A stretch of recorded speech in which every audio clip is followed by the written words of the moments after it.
Good morning, everyone. I pray that God blesses you and keeps you close to His side today.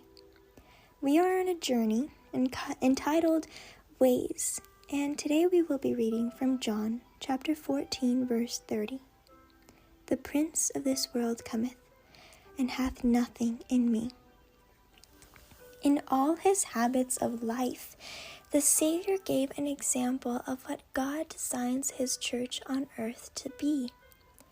Tell this to the people.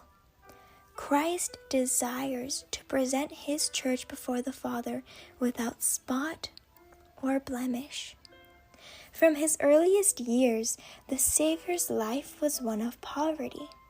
His childhood days were spent in toil, working at the carpenter's bench, bearing the burdens that came to him as a member of the family. He often became weary. He lived in a corrupt age, yet he was uncorrupted by the evil that surrounded him, uninfluenced by the characters of those who were artificial and wicked. In the open fields and amid the scenes of nature, he found rest from toil and food for spiritual life. Looking beneath the surface, he gathered knowledge from the mysteries of nature that filled him with peace and joy. During the years of his public ministry, the Savior was continually watched by crafty and hypocritical men. Spies were continually upon his track to catch something from his lips, which they could use to create prejudice against him. Again and again, they tried to make him appear guilty of wrong.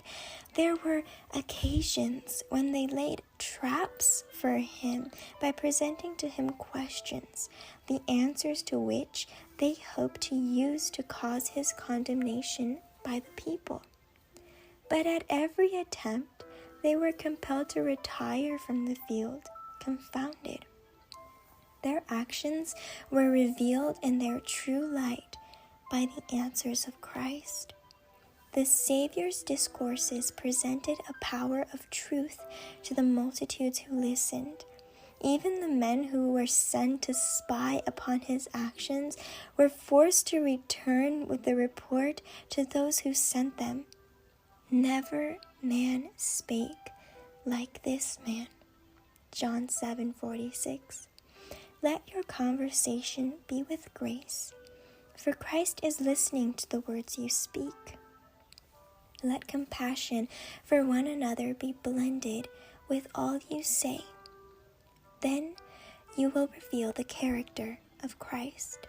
The manners of Christ were gentle and unassuming.